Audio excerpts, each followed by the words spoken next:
Hercule Poirot sat at a small escritoire in his elegant but modest flat on Charterhouse Square, sunlight from a pale January morning slanting across the blotting paper and touching the brass hinges of a traveling inkwell with the meek glow of winter. Outside, London chimed and bustled, yet within his sanctuary everything was ordered, polished, and still, precisely as the little Belgian preferred. A light tap at the door drew him from his reverie. A bellboy in brass buttons and snow-dusted cap bowed, presented a single cream envelope, and withdrew again, leaving the scent of cold air in his wake. The envelope's quality proclaimed money of the older, sturdier sort, thick rag paper, a crest of twin griffins surmounting an escutcheon, and, in a lady's firm hand, the address of M. Hercule Poirot. He slid it delicately. My dear Monsieur Poirot, it is with some trepidation that I entreat your presence at Farnsworth Manor next Friday before dusk. A gathering, one hopes joyous, will coincide with our annual winter masquerade. Yet I confess to an unease I do not entirely comprehend. There have been disturbances, subtle yet disquieting, whispers among the staff, shadows where no shadows ought to be. I beg discretion and, if your schedule permits, the favor of your feigned judgment. Forgive the urgency. I fear the hour grows precarious. Ingratitude and anticipation. Lady Alpha Farnsworth. Poirot reread the polite distress folded between each looping letter. He murmured, Lady Alpha, anxious, yes, but practical. She writes not come for my amusement, but come because something is wrong. He tapped the envelope thoughtfully. Then, with the prompt efficiency that had routed criminals from Bosporus to Brighton, he rang for his manservant, Georges, and dictated a list: 2 perfectly pressed suits, evening shoes with discreet patent shine, a thick wool overcoat of Belgian cut, and of course the valise containing grooming implements for his mustaches. By the next noon a train bore him northwest through a landscape powdered in frost, hedgerows brittle beneath dull silver skies. In the compartment he perused the court circular but gleaned no scandal attaching to Farnsworth of late, only charitable fates and a mention of a distant cousin marrying a Canadian industrialist. He glanced at the back page: financial notices, a cotton combine faltering, whispers of investment schemes gone awry. He folded the paper neatly. Les petites cellules grises, he told himself, they prepare the soil on which suspicion may germinate. At Culverton Halt a single black motor-car with brass lamps awaited. The driver, a thick-set fellow in livery too fine for an ordinary hireling, touched his cap. Farnsworth Manor, sir. Poirot inclined his head. 20 minutes later the low ridge of the Cotswolds yielded to a gentle valley. At its heart rose the manor, honey-stone facades framed by cypress, windows aglow though twilight had barely settled. Even from the carriage's window Poirot marked signs of venerable prosperity: a sweep of yew in precise topiary, a forecourt of gravel raked to faultlessness, and atop the pediment the same twin griffins that guarded Lady Alpha's stationery. Inside the vestibule the air tasted of beeswax and peat. A footman relieved him of coat and valise. A butler, tall, grave, with a face like an unyielding ledger, announced in rounded vowels, Monsieur Hercule Poirot, my lady. Lady Alpha descended the wide oak stair, dark blue silk rustling like distant water.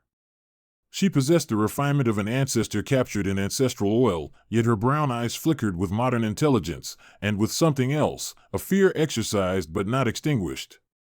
Mon ami, Poirot murmured, bowing over her offered hand, I arrive as requested. She managed a smile. You are most welcome. We prepare for tomorrow evening's masquerade. In truth, the house is half mad with feathers and sequins.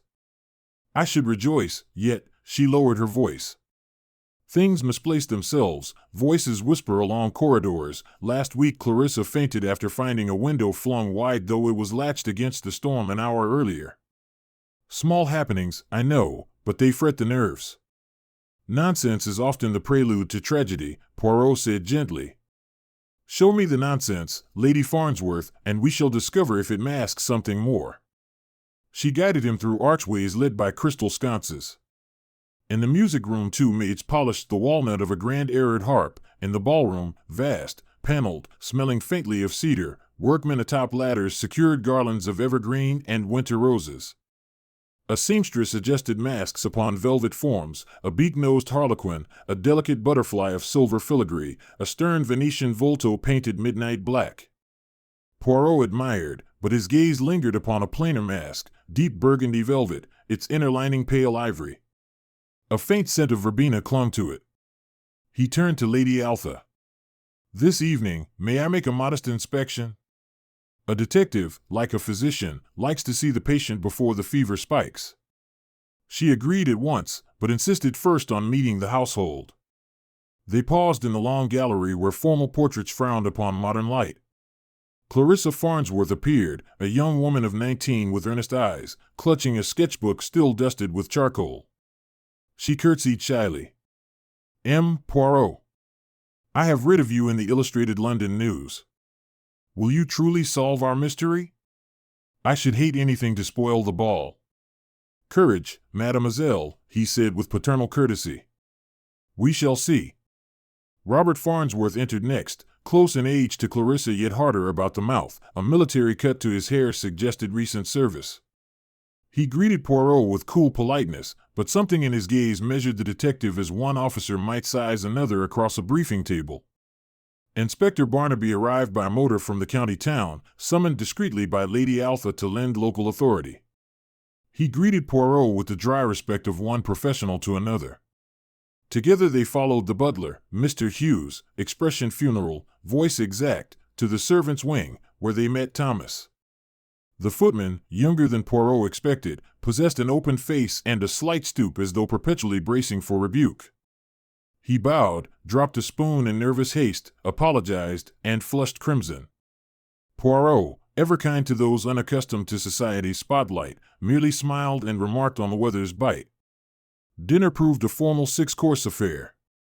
Conversation revolved around tomorrow's festivities, the recent slump in cotton shares, and a new aerodrome proposed near Oxford. Poirot contributed little, preferring to observe. He noted, for instance, that Robert's wineglass scarcely emptied yet he requested a refill, that Clarissa's hand trembled when passing the salt, that Hughes the butler lingered an instant too long behind Lady Altha, eyes intent upon a closed door at the far end as though guarding it. All these were small beads, but a necklace is nothing but beads rightly strung. When at last the family retired, nightly quiet settled, not silence, for old houses breathe and mutter. Poirot declined a final brandy and, candle in hand, undertook a solitary promenade. He paced the north corridor where leaded windows looked upon gardens silvered by moonlight. A floorboard creaked ahead. He rounded a corner and glimpsed a figure disappearing into the dark, cloak swirling, a mask in hand, deep burgundy velvet, pale ivory lining. He lowered the candle, listening. Only the hush of tapestries and the ticking of a distant clock answered. He stooped. Upon the carpet lay a scrap of folded paper. He unfolded it, a single word in ink sharp and deliberate. Midnight. Poirot raised a brow. "Tiens," he breathed. Again midnight. Always the hour of transformation. He pocketed the note and returned to his chamber, dormant embers in the grate casting a faint glow. Before sleeping he arranged cufflinks, brush, and mustache comb in precise alignment. Chaos might reign elsewhere, but not upon Poirot's bedside. Morning brought a sky the color of pewter and a dust of new snow. Poirot breakfasted on coffee and a single boiled egg. Clarissa joined him briefly, apologized for her pallor, she had slept poorly, and withdrew to sketch in the solarium. Robert strode out to inspect the stables, his boots crunching frost. Lady Altha devoted herself to lists. Preparations advanced, musicians arriving, cases of champagne unpacked, a florist delivering buckets of white orchids already wilting in the cold. Just after luncheon, a cry shattered the hum of activity. Poirot, passing the library, heard running steps, the clatter of a tray dropped. He hurried toward the sound. In a side corridor near the servants' staircase, a scullery maid, eyes wide, pointed mutely at a door ajar. Poirot entered first. Inspector Barnaby arrived close behind. Thomas hovered, pale as chalk. Inside lay a pantry lined with shelves of preserves. Upon the stone floor sprawled a man in chauffeur's uniform, one hand curled beneath him as though grasping for help that never came. A smear of dark crimson leached into the flagstones. Poirot knelt, felt no pulse. Inspector Barnaby muttered, "Good Lord. That is Peters, Lady Altha's driver." He peered at the wound behind the man's ear, small, neat, almost surgical. A heavy object, blunt, used with precision. Poirot's eyes traveled to a steel meat hammer upon a sideboard, its head wiped but not perfectly, and a crevice glimmered a flake of red. He touched it with a gloved finger. "Either our killer is tidy but not meticulous," he said softly, "or he wishes us to believe so." Thomas swayed, clutched the doorframe. I saw him not an hour ago, sir." He was laughing with the second footman about to dance. Barnaby addressed the maid, still trembling in shadows. "Who found him?" She whispered, I did, sir. Came for preserves." The door was shut. "I thought he slept off the cold, then I saw the blood." Poirot rose. "We must keep order. Lady Altha must be informed discreetly. Inspector, I suggest the household gather in the morning room. No one leaves the premises." His gaze flicked toward Thomas. "Especially no servant." Barnaby nodded grimly and strode away. Poirot lingered, examining shelves, floor, hinges. Upon the sill he found a dab of wax, candle wax, soft, fresh. He pocketed the fragment. Then, before departing, he lifted the chauffeur's hand. Clutched between fingers lay a torn ribbon of burgundy velvet. The household assembled under a hush so thick it seemed to dull even the ticking of the mantel clock. Lady Altha, composed but ashen, listened while Inspector Barnaby conveyed the facts. Poirot watched each face, Clarissa's horror, Robert's clenched jaw, Hughes's impassive mask, Thomas's shifting eyes. When Barnaby finished, Poirot addressed them gently. "Miss Amos, wickedness has entered this home. Yet wickedness, like a weed, leaves traces, broken soil, crushed grass, the scent of sap. We shall find those traces. I ask only that you do not move about alone. Remain within rooms where others may vouch for your presence. And should you recall even the smallest irregularity, an object gone, a door unlatched, tell me." Robert spoke first, voice taut, "This ball must be cancelled." Lady Altha shook her head slowly. "If we cancel, we acknowledge defeat and panic every soul in the county.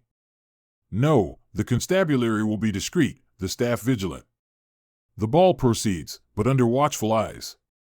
Poirot inclined slightly. "A brave decision, madam. Allow me to assist." Through the afternoon snow thickened, muting the world. Clarissa tried to practice a piece on the air but stopped at each minor chord, shivering. Poirot joined her, admired a charcoal sketch of the ballroom she had done that morning. She had captured the arcs of garland and the curve of the balcony with sensitive accuracy. Yet his gaze fell upon one figure, a cloaked man half hidden behind a pillar, rendered in quick smudged strokes. "You saw him?" he asked quietly. She hesitated. "I thought so. It may have been imagination." "Nothing imagined is too small." "When did this vision occur?" "Late last night. I was restless, walking in the gallery. I glimpsed motion below. I tried to sketch it from memory so I might judge if the proportions were real or dream." Poirot tapped the drawing. "Mon enfant, you have helped more than you know." He excused himself and went to the butler's pantry where masks were stored. The burgundy velvet mask was missing from its box. Night descended carrying the sharp perfume of pine smoke and fear. Candles flared in every sconce, yet corners seemed deeper, corridors longer. Guests from neighboring estates arrived in motorcars muffled by snow, oblivious to the earlier tragedy. They chatted gaily about costumes and the rumor of a surprise musicale. Poirot, immaculate in evening suit, moved among them, accepting polite bows, returning cool glances with benign cheer. He knew the killer might stand but an arm's length away, smiling behind satin. At 11 the orchestra tuned. At 1:15, masks were distributed. Poirot refused any, of course. Midnight approached, the great clock's brass pendulum swung with solemn inevitability. But 5 minutes before the hour, a door slammed somewhere overhead, a heavy reverberation that silenced even the violins. Guests glanced nervously. Poirot touched Inspector Barnaby's sleeve. Together they slipped from the ballroom and climbed the north staircase. At the landing they found Robert Farnsworth, face livid, fists clenched. Nearby, a door to a dressing room hung ajar, its brass latch wrenched. From within issued the faint rattle of a window against wind. Poirot entered first. A single lamp burned. Across the chaise lounge sprawled Hughes, the butler, blood darkening the silver braid of his livery. A letter opener protruded from beneath his ribs. The handle, polished ivory, matched the writing set on Lady Alpha's own desk. Robert rasped, "I heard a struggle," ran, too late. He staggered back, hand over mouth. Barnaby knelt, grim. Still warm. Killer scarce gone. Poirot pivoted, scanning floor tiles. A splash of melted snow led toward the open window. Beyond lay a narrow parapet, ankle-deep drifts, footprints, one set, leading to a servant's stair in shadow. "The murderer grows bold," Poirot murmured, "and boldness breeds error." He crouched, lifted from the floor a shard of broken glass. Then, near Hughes's extended hand, he discovered a second fragment of burgundy velvet. They secured the room, sent Robert to fetch Lady Alpha discreetly. Poirot leaned close to Inspector Barnaby. 2 deaths, both menservants, both in positions to overhear secrets. The color burgundy recurs, mask, ribbon. There is also the wax, the candle, the letter opener. We must ask, who moves freely in every corner yet draws little notice? Barnaby exhaled white breath in the chill. Thomas? Poirot shrugged slightly. Perhaps. Yet we must not forget others, Robert prowling halls, Clarissa restless, Lady Alpha's own worries, and the creditor's whispers beyond these walls. A bell stuttered far below, the orchestra resuming tentative strains, unaware of fresh calamity. Poirot straightened. We allow the ball to continue, Inspector. The murderer expects disarray, instead we provide order. Let him think his trail cold while we warm it. Returning to the ballroom, Poirot observed the swirl of masks, each face now tinged with tension over the unexplained interruption. He saw Clarissa in a pale swan mask, her slender neck tremulous. Robert re-entered, donning a wolfish visor, eyes hooded. Lady Alpha wore a simple half-mask of black lace and held herself with the dignity of a ship's captain steering through storm. Midnight struck. On the 12th chime the revel resumed, yet beneath the waltz's glide throbbed unease. Poirot circulated, ears tuned for discordant notes. Twice he glimpsed a cloaked figure slipping from ballroom to gallery, twice the shape vanished before pursuit. At last, near one, windhowl rattled the casement, time to call an end. He signaled Inspector Barnaby. Together they bade the musicians cease. Poirot mounted the dais, cleared his throat, quiet spread like ink in water. Mesdames et messieurs, he began, for your safety, we must ask that masks be removed and that none leave this room. Murder stalks Farnsworth Manor. Justice, however, is swifter. A collective gasp, then murmurs. Poirot's gaze lingered upon Thomas at the back. The footman's gloved hands clutched a silver salver, sweat beaded his brow. Robert's fists flexed. Clarissa's eyes widened behind tears. Lady Alpha swayed but steadied. Before anything further, a crash echoed from the billiard room adjacent, followed by a scream unmistakably Clarissa's. Barnaby dashed first, Poirot followed. The green baize table under lamplight bore a grotesque tableau. Arrayed along its length lay 3 masks, the butterfly silver, the beak-nosed harlequin, the burgundy velvet, each pinned by a single ivory letter opener identical to the one that killed Hughes. And across the cloth, scrawled in what looked horribly like blood, the words, "The game ends at dawn." Clarissa buried her face in her hands. Robert cursed aloud. Poirot felt the hush tighten. He stepped forward, examined the blood. It was still tacky. Then he picked up the burgundy mask, lifted the lining. Within, in spidery hand, a different message. "Find the ledger." Barnaby muttered, "Ledger?" Poirot's eyes flashed. "Oui, mon ami. A ledger of accounts, debts, perhaps blackmail.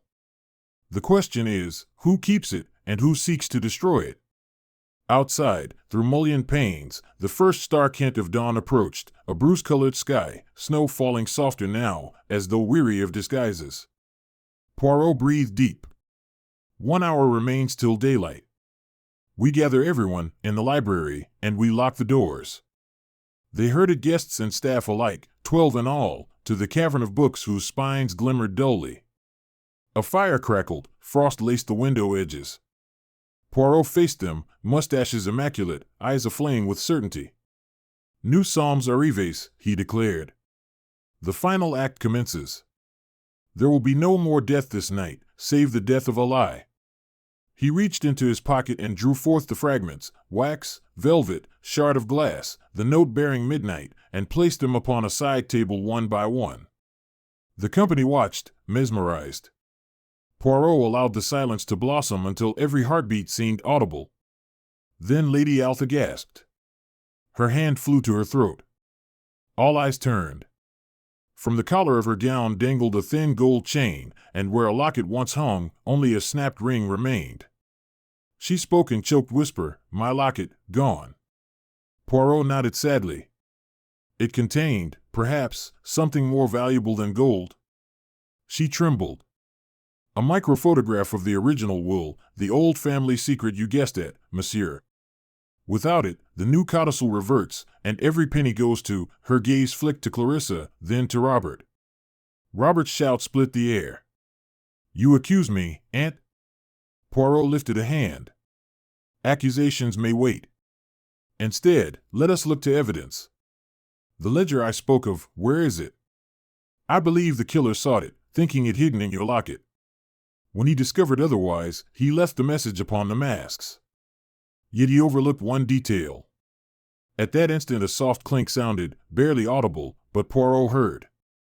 Eyes narrowed, he crossed the carpet in 3 swift steps, seized the silver salver still held by Thomas. Upon it lay a stopper from a decanter, cut crystal, sharp-edged. Poirot lifted it. Under the base clung a smear of blood and a curl of burgundy velvet. Thomas's knees buckled. Barnaby caught him, wrested the tray away. The footman shook his head wildly. No, no, I swear it was not. Poirot silenced him with a glance, then turned back to the assembly. But before he could speak, a sudden draught extinguished 2 lamps behind them, the fire guttered. In the half-gloom a form lunged toward Clarissa.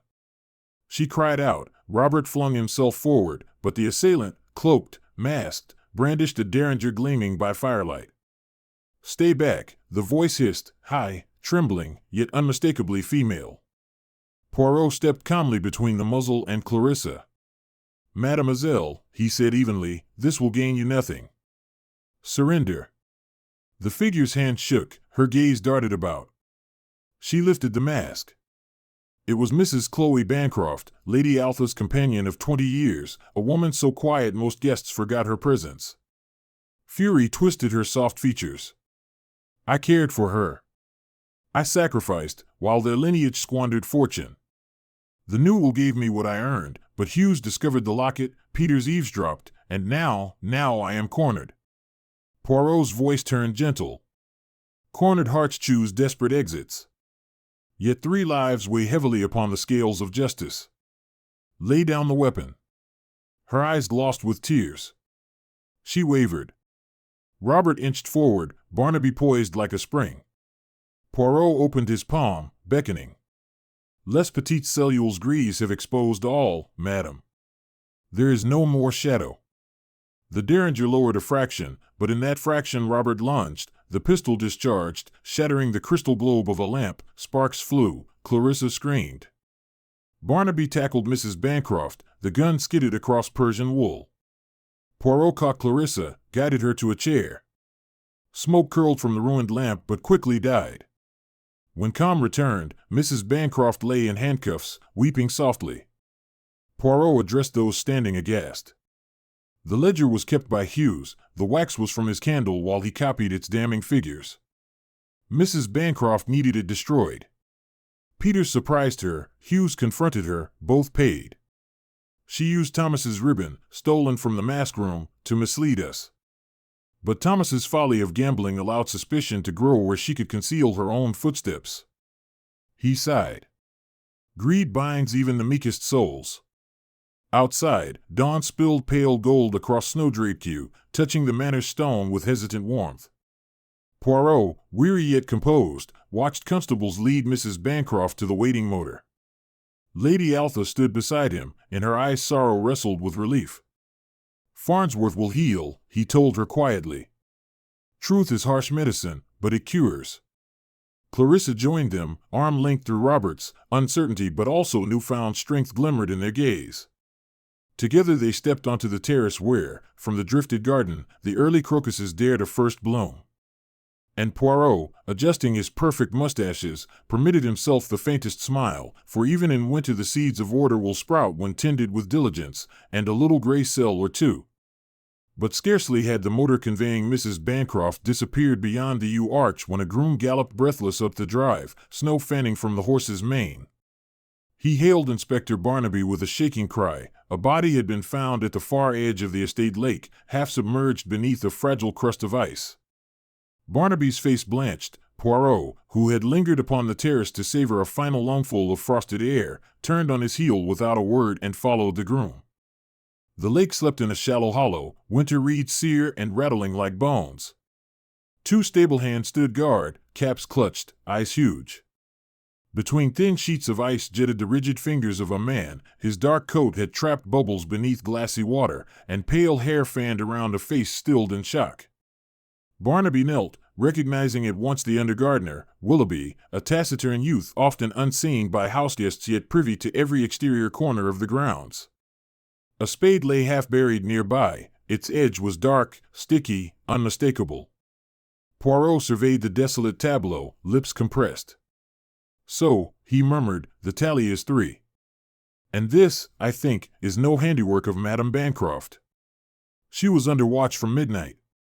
He crouched, noting fresh footprints leading not toward the manor but into the copse where yews met the crumbling ha-ha. The prints were narrow, decisive, and owing to the new powder of snow could belong only to one who passed within the last hour. When the body had been lifted, Poirot paced the shore, mind spinning. Willoughby carried in his frozen breast pocket a matchbook from the Culverton Dog and Duck. On its inside cover an initial, R, had been inked in hurried scrawl. Poirot's brows arched. Across the lake's glass he saw the distant bulk of Farnsworth Manor, warm windows gleaming like guarded secrets. He whispered, "One secret remains unguarded, et voilà, it leaks blood." Back at the house the news struck like a mallet on thin crystal. Lady Altha sagged into a chair, face linen white. Clarissa clung to her aunt, wide-eyed and silent.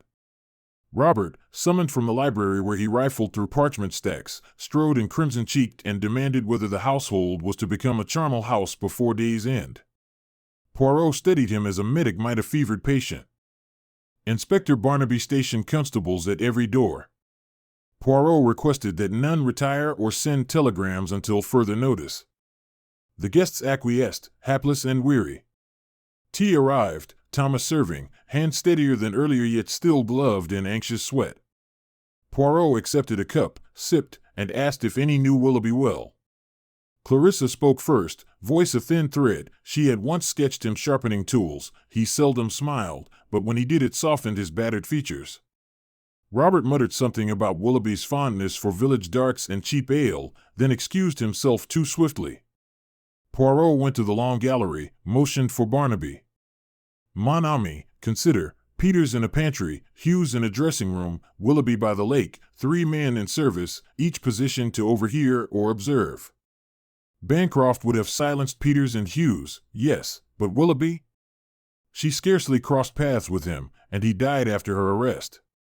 He tapped the matchbook. "I begin to suspect that greed is a hydra with more than one head." Barnaby's jaw tightened. "Robert?"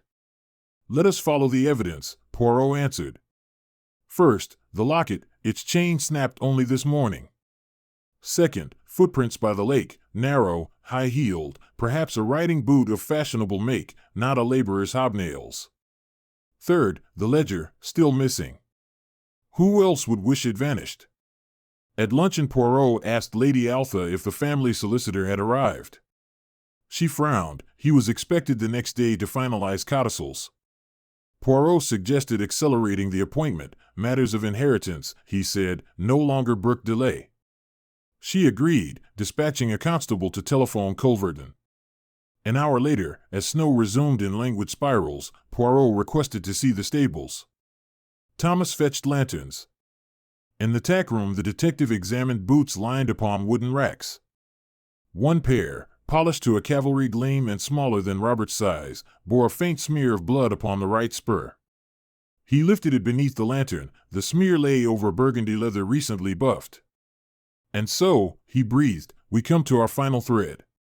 He replaced the boot and returned to the house, asking Clarissa to escort him to her studio in the old orangery. There, charcoal dust hovered like smoke, easels displayed half-finished sketches of masked dancers, lamplight, and, most striking, one small canvas glazed in quick oil where Clarissa had attempted Willoughby's likeness from memory. In its corner, nearly invisible, a second silhouette lurked, cloaked, the tip of a spur glinting. Poirot traced it.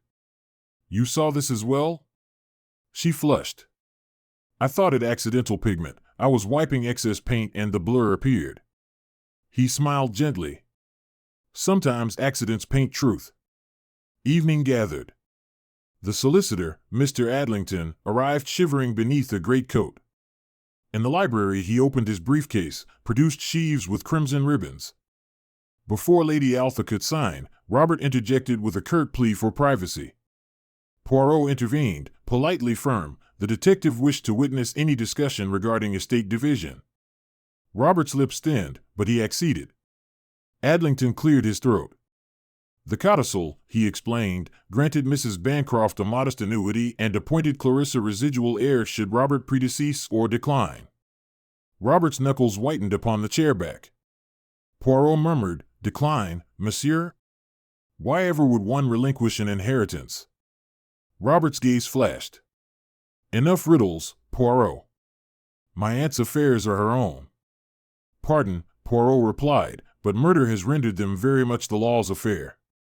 3 deaths, perhaps a 4th if prompt action fail. The estate is motive writ large." He turned to Lady Altha. "Madam, did your nephew incur heavy debts? Cotton shares, perhaps?" Lady Altha closed her eyes. At length she whispered, "Last spring Robert invested recklessly. I covered his losses once."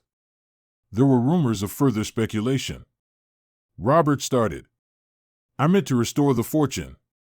The market was recovering." Yet it faltered again, Poirot finished softly. "And creditors knock hardest in midwinter." He addressed Barnaby. "Inspector, I suggest searching Robert's quarters without delay." Robert lunged, but Thomas, who had hovered ghost-like by the door, barred his path with surprising steel. Barnaby's men escorted Robert upstairs. Poirot followed. In a writing desk they found ledgers bound in green cloth, pages dense with figures, purchases of futures, margins called, loans at punishing interest. Beneath these lay a revolver, 2 chambers spent. Poirot smelled oil, recent discharge. Robert sagged as though strings cut. "Willoughby blackmailed me," he muttered. "He stumbled on my letters from the broker. Threatened to tell Aunt Altha I'd mortgaged everything, even my army pension, if I did not pay. I met him by the lake at dawn to bargain. He laughed, said double or he'd go straight to her. His eyes darted, searching in vain for escape. I lost my head." Barnaby retrieved the revolver. "Ballistics will tell if it fired the bullet that shattered the lamp." Robert shook violently.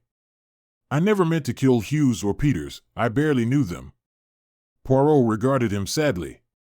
"You did not kill them. That sin belongs to another. But you slew Willoughby, and in so doing you exposed yourself more surely than any ledger. Greed, monsieur, in your case wore the face of desperation." Downstairs, Clarissa wept silently. Lady Altha, shoulders squared beneath sorrow's weight, signed the codicil with a steady hand. Poirot stood beside her. "Justice is not a single blow, madam, it is a mosaic. Tonight, 3 pieces align. Mrs. Bancroft will answer for 2 lives, Robert for 1, and the estate, clean of blackmail, shall pass to Clarissa, if she so wishes." Clarissa lifted tear-bright eyes. I wish only peace for Farnsworth Manor. Outside, constables led Robert, head bowed, to the waiting van. Snowflakes settled upon his dark hair like premature ashes. Poirot, watching through frost-veiled glass, felt a pang, not of pity for the criminal act, but for the squandered hopes of a young man once brave upon foreign fields. Inspector Barnaby joined him. "A devil's nest untangled," he murmured. Poirot nodded. "Deux diables, mon ami, each biting at the other's tail. Strange, is it not, how evil seldom walks alone?" Later, in the quiet study where Dawn had first found him, Poirot penned notes for his own files, folded them with the meticulous care of a surgeon closing skin. At midnight he would depart for London. Yet before valise snapped shut, Clarissa tapped softly. "Monsieur Poirot, I have finished the painting." She revealed a small canvas, Farnsworth Manor beneath winter stars, its windows bright, snow drifting peacefully. No lurking silhouettes. Only the house, steady and whole. She offered it shyly. Poirot bowed, deeply touched. "Keep it, mademoiselle," he said. "Hang it where spring sunlight may warm the paint. It shall remind you that darkness passes." She smiled, a fragile bud, but real. And Poirot, mustaches perfectly aligned, slipped into the Cotswold night, leaving behind a manner chastened yet unbroken, and carrying with him, as always, the quiet triumph that order, like a crocus through snow, had prevailed once more. A soft drizzle greeted Poirot upon his return to London, blurring street lamps into watery halos and washing the last stains of snow into the gutters. The cab swung into Charterhouse Square, wheels hissing on slick cobbles, and Georges met his master at the door with silent efficiency.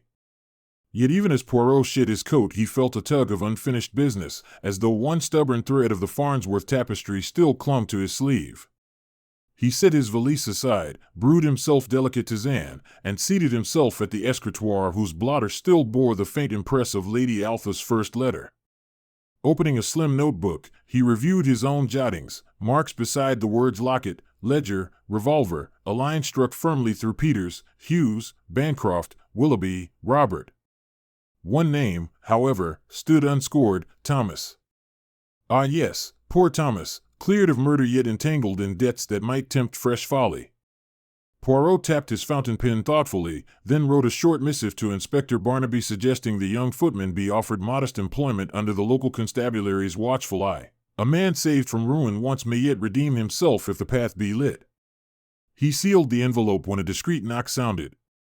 Georges re-entered, presenting a telegram on a silver tray. Poirot slid it open, brows lifting. Poirot stop unexpected development stop Bancroft confesses ledger hidden with London banker stop request your presence 10 a.m. tomorrow Culverton Police HQ stop Barnaby. Poirot permitted himself a modest sigh. Order, it seemed, required one final flourish. He instructed Georges to arrange an early train and retired after ensuring each mustache hair aligned with military exactitude. The next morning found him once again on chilled rails, countryside racing by in damp grays. At Culverton Police Headquarters Inspector Barnaby awaited, overcoat steaming. He ushered Poirot into a cramped office where Mrs. Bancroft, drawn yet composed, sat beneath a constable's watch. Before her on the table lay a battered tin box stamped with the insignia of the Western and Colonial Bank. Barnaby explained in low tones. Bancroft, overcome by reflection during the night, had revealed a safety deposit arrangement in the city, originally meant as leverage. Now, she said, conscience compelled her to surrender it.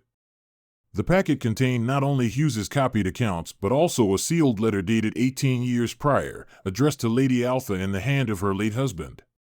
Poirot broke the seal with the inspector's assent. The letter proved tender and tragic. Lord Farnsworth, stricken with early illness, confessed to mounting debts concealed from his wife. He begged her forgiveness and enclosed evidence of a small trust fund established secretly for Clarissa's future education. The trust, he feared, might be consumed if his creditors pressed. He urged Lady Alpha to safeguard it even from Robert's father, whose mercantile ventures were already too perilous. Poirot finished reading, eyelids lowered. Here, at last, lay the nucleus of every later misfortune, concealment born of misguided love, debts spawning further debts, secrecy breeding blackmail. Barnaby exhaled. So the very locket Bancroft stole held only a miniature of their wedding day, yet she believed it proof of the trust? Exactment, Poirot murmured. She wove crimes upon a rumor, and Robert, flailing in new debts, wove more. 2 tragedies spiraled from one flawed kindness. By noon the tin box had been catalogued, and Poirot took charge of delivering Lord Farnsworth's letter in person. He ventured back to the manor that same evening, escorted through darkness by the constable who once telephoned the solicitor. Lady Altha received him in the small parlor where a single lamp burned beside Clarissa's fresh painting. She read her husband's words in silence, tears glistening yet not falling, and finally pressed the paper to her heart. Monsieur Poirot, she said quietly, so much sorrow, yet I feel strangely relieved. The burden of secrecy is lifted. Poirot bowed. Truth is seldom gentle, madam, but always it is a balm in time. Clarissa entered, carrying a tray of tea. She looked between them, understanding dawned, and placed a steady hand upon her aunt's shoulder. Poirot watched the gesture with satisfaction. The manor, bruised but living, had found its equilibrium. He took his leave once more, stepping into a night crisp with starlight. Snow had melted from the yews, the gravel glittered faintly under frost. Somewhere an owl called, a sound of ancient England, unhurried and wise. Poirot paused on the drive, breathing deep.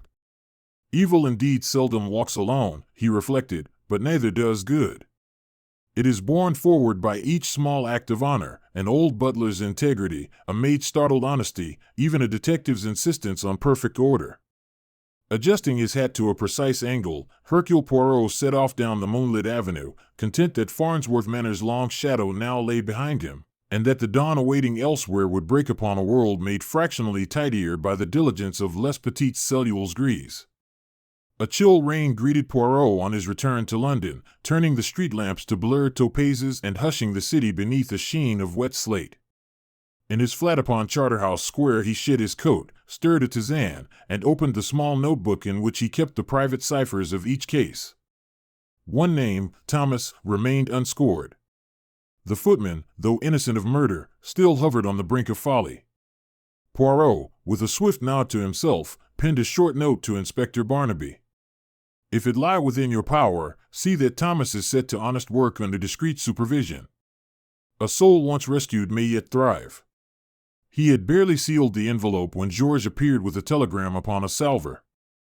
Unexpected turn. Bancroft confesses ledger deposited London Bank. Your counsel requested 10 a.m. tomorrow. Barnaby. Poirot's brows lifted the merest trifle. Eh bien, order is never content until every crease is pressed, he murmured, and at once bade George secure an early train. Inspector Barnaby awaited him next morning in Culverton's cramped station office, his greatcoat steaming from the journey. Beside him sat Mrs. Bancroft, pale yet composed. Upon the table rested a dented tin deed box stamped Western and Colonial Bank. Bancroft sent word in the night, Monsieur, Barnaby began. She wished the burden gone. Mrs. Bancroft's voice, scarcely above a whisper, followed. I spun wickedness out of rumor, Monsieur Poirot. I thought the locket held proof of a fortune withheld from me. Instead, she gestured weakly towards the box. Barnaby raised the lid. Inside lay Hughes's copied accounts and a single sealed letter addressed to Lady Altha in the hand of her late husband. Poirot broke the seal at Barnaby's nod. The letter's confession was grave and tender, debts concealed, a small trust set aside for Clarissa, and an imploring plea that his wife shield the girl from hazardous ventures pursued by Robert's father. Poirot folded the paper in silence. One kindness, smothered in secrecy, he said at last, and behold the harvest, mistrust, blackmail, murder. Barnaby expelled a slow breath. Will you return it yourself? I must. Truth spoken by a detective is better borne than truth sprung in a court. Evening again found Poirot at Farnsworth Manor. Snow had fled, the drive lay dark and glittering with frost. Lady Altha met him in the parlor where Clarissa's new painting of the house hung fresh and bright. Poirot placed the letter in her hands. She read, lips tightening upon unspoken grief. At length she looked up. So my husband feared to burden me and wrought a heavier burden still. Clarissa, hovering close, whispered, "It is finished now, Aunt. We can begin again." Lady Altha straightened. "Monsieur Poirot, my home owes you more than gratitude." "Madam," he replied gently, "the detective merely arranges the pieces. It is those who live here who must keep them straight." Clarissa stepped forward. "Pray take something of Farnsworth with you, sir." She offered a small oil sketch, the manor beneath settled starlight, its windows calm. Poirot bowed. "I accept, mademoiselle, on condition that you paint a brighter dawn for your next canvas." A faint, genuine smile answered him.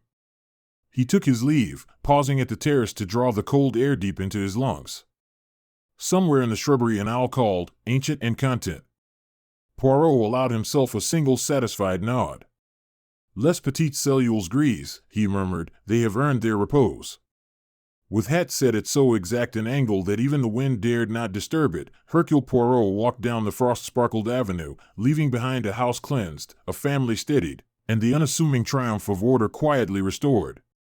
The southbound train lurched from the culverton siding, its lamps casting trembling halos upon sleet-streaked windows. Poirot occupied a corner of the first-class carriage, knees together, fingers steepled. Across from him an elderly vicar, dozing over the Times, roused as the detective unfolded a small square of linen and began, with infinitesimal dabs, to polish the silver head of his walking stick. "Forgive me," the clergyman ventured, blinking behind thin spectacles, "but is it not Hercule Poirot?" Poirot inclined his head. "At your service, Monsieur le Curé." I have read of your triumphs," the vicar stammered. "Splendid, quite splendid. Evil is a weed that will out, yet one rejoices when it is plucked neatly by the roots." Poirot smiled. "Evil, yes, though I find it more resembling the bindweed than the nettle. It smothers quietly until, all at once, the garden gasps for light." The vicar chuckled, reassured. Conversation drifted to parish fates, to the perils of damp stone upon ancient church towers. Presently, lulled by the click-clack of wheels, he nodded once more into slumber. Poirot, left to his thoughts, produced Clarissa's miniature painting from his valise. In the lamp's mellow glow the manor shimmered, no menace now, only frostbound serenity beneath scattered stars. He traced the tiny brushstrokes with a tenderness almost paternal. "Voila," he murmured, "the picture that will remind Hercule Poirot that order may be fragile, but it is never beyond repair." At Paddington a porter hurried forward. Poirot descended to the platform, pausing to settle his scarf with geometrical precision. London's night air, damp and sharp, carried the cries of newsboys. One waved a late edition, "Countryman a Tragedy, Arrests Made." Poirot declined the sheet with a courteous shake of the head. He had no wish to see the tale rendered in sensational type. The truth, once set straight, need not be paraded. A cab bore him home through streets shining like jet.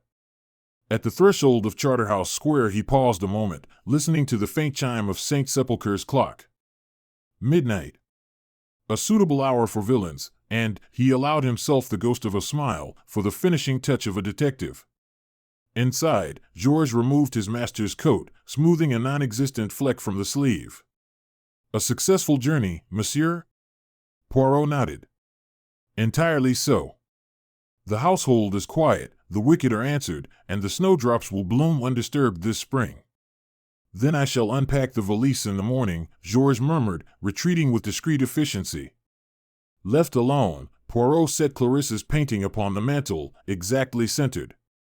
He adjusted the frame by half a hair's breadth, stepped back, and surveyed the room. Nothing jarred. The symmetry pleased him. Content, he extinguished the lamp, and in the hush that followed the small flat seemed to breathe, satisfied, with him. So, beneath the watchful London stars, Hercule Poirot took his rest, knowing that, until the world slipped again, his little gray cells might, for a space, sleep as soundly as the conscience he had helped to mend. Morning crept into Charterhouse Square on slippered feet, staining the curtains with a pale wash of winter gold. Poirot, ever punctual, rose precisely at 7, performed the ritual ministrations of mustache and mind, and descended to find Georges laying out an impeccably pressed suit of Oxford grey. A letter arrived with the first post, "Monsieur," Georges announced, handing over a cream envelope bearing the Farnsworth crest. Poirot lifted a brow, slit the flap, and read. My dear M. Poirot, Clarissa has this moment been accepted at the Slade for the spring term, news that would have delighted my late husband. Your guidance cleared the path of shadows that kept her talents hid. The manor grows quieter each day, even the owls have grown polite. Should London claim you for luncheon, we beg the honor of your company. With gratitude. Alpha Farnsworth. A gentle warmth stole over Poirot's face. He placed the letter by Clarissa's painting and nodded, satisfied that hope had indeed taken purchase. He had barely settled to his cocoa when the telephone trilled. Inspector Barnaby's voice, thin with distance, came crackling through. Morning, Poirot. Merely to report, Thomas begins clerking at Culverton Station tomorrow, light duty, honest wage. Young fellow sober as a judge now. Thought you'd wish to know. Your kindness, Inspector, Poirot replied, matches your vigilance. I am content. He replaced the receiver, donned gloves, and stepped into the brisk London air. A light haze softened the city, muffling hooves and horns alike. As he crossed the square, he spied a news vendor arranging fresh placards. The bold type, market rallies, cotton shares rebound, brought a rueful glint to his eye. Too late for one poor soul, he murmured, yet timely for another.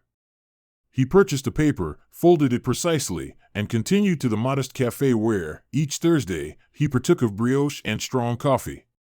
Inside, the aroma of roasted beans mingled with the hiss of steam. Poirot selected a corner table. A pert waitress in gingham placed cup and saucer before him. Merci, mademoiselle. A gentleman at the next table, a stockbroker by the pinstripe of his coat, flicked his paper aside. Forgive me, sir, is that the latest financial record? I've an anxious client.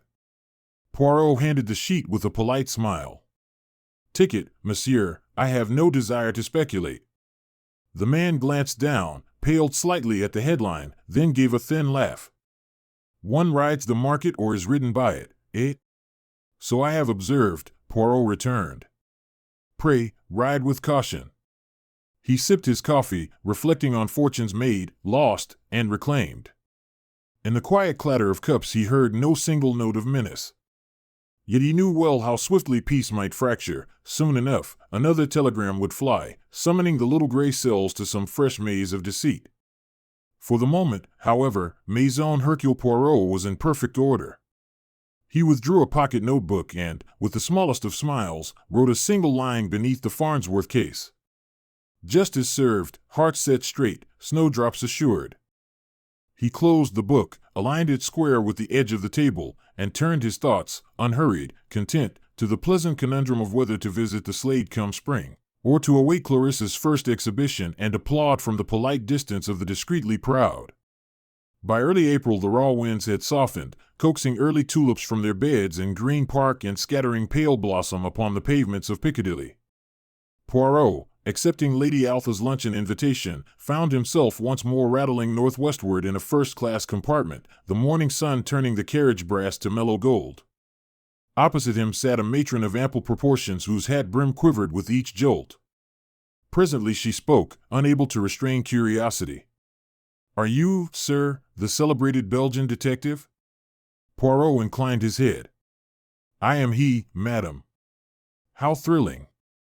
One reads of such wickedness, yet I declare, wickedness always seems to break out wherever you are. Perhaps, he said with a modest smile, the evil would be there in any case. I furnish only a looking-glass.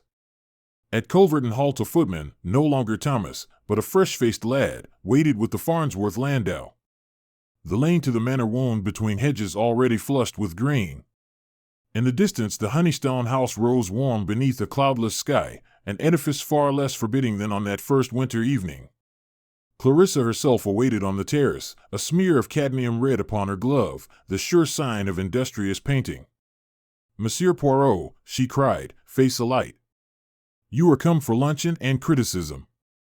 I shall deliver both with equal candor, he promised, alighting. Within, the parlor smelled of polish and jonquils.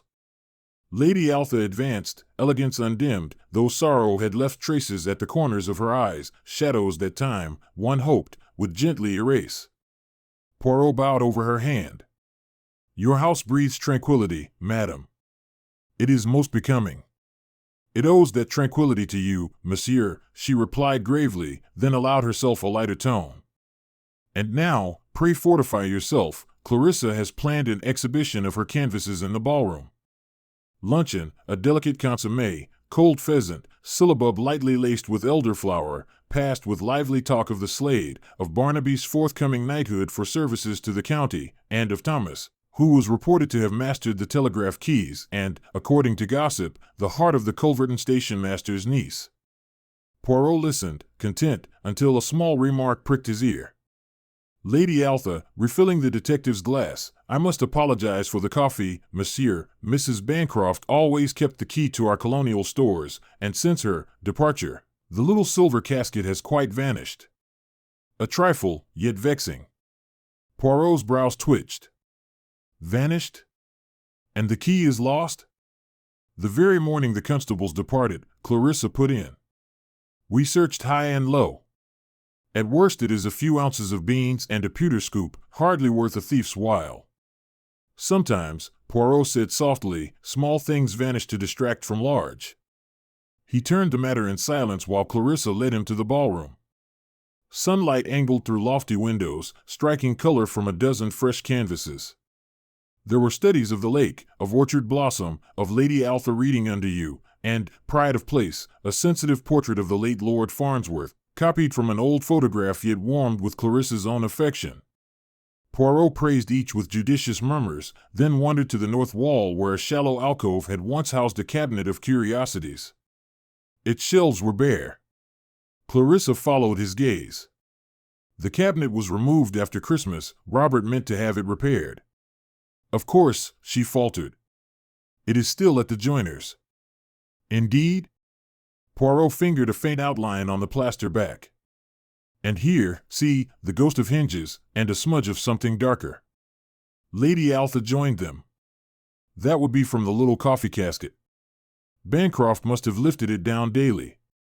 Poirot knelt, produced a small magnifier from his waistcoat, and studied the smear.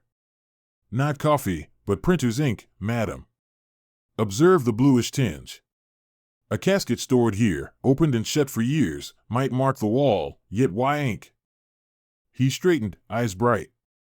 "You will permit a small investigation?" Lady Altha, accustomed now to mysteries blooming beneath her own roof, acquiesced at once. Poirot summoned the footman, requested a lantern, and descended to the wine cellar, a vaulted chamber cool as yesterday's sorrow. Along one aisle lay packing crates, on top rested the displaced cabinet, its glass doors roped shut. Poirot unfastened the rope, swung the doors, and breathed a pleased ah. On the lower shelf, where once the coffee casket had nestled, lay a slim iron box, ink-stained and locked. A scrap of torn canvas protruded. Clarissa gasped, recognizing her own palette cloth missing since March. Poirot gently teased the cloth aside. "Ink to disguise fingerprints, perhaps. Now I suspect our departed Mrs. Bancroft meant to return for this prize, believing it safe while the household was in uproar." He produced a tiny pick from his pocket set, and in seconds the lock yielded. Within lay a vellum envelope and, neatly folded, the missing ledger, Hughes's fair copy, but here unredacted. Lady Altha drew a quick breath. "The complete accounts," Poirot explained, turning pages. "Debts, remittances, every penny traced. Bancroft hid them, intending leverage should fortune turn. When suspicion fell upon her, she spirited away the coffee casket as decoy, but the greater secret she left concealed, until she could reclaim it. Alas for her, fate and Barnaby interceded." He handed the box to Lady Altha. "Madam, here is the final paperweight upon the past. Deal with it as you think fit, fire perhaps, or the quiet safe of your solicitor. But henceforth, no more keys in a single hand." Tears glimmered, quickly blinked away. "Indeed, monsieur, we have learnt that lesson dearly." That afternoon Poirot took tea in the rose garden, the air alive with bees, and spoke little. When the northbound train whistled beyond the hill, he excused himself. Clarissa walked with him to the carriage. "Monsieur," she said shyly, if the exhibition finds favor, I hope to paint your portrait." Only your permission is wanting. Poirot placed a hand to his heart. Mademoiselle, it would be a distinction unparalleled. Yet I warn you, my head is egg-shaped and my mustaches exacting models. She laughed, a sound pure as April rain, and waved as the landau rolled away. Upon the journey home, Poirot opened his notebook once more, drew a neat line through the final loose end, and wrote beneath. Cabinet locked, coffee restored, ink erased, artist encouraged. He closed the book. Evening fell beyond the carriage window, painting the sky in dusky rose. Poirot leaned back, fingertips joined, and allowed the soothing rhythm of wheels to carry him towards London and, for the moment, towards silence.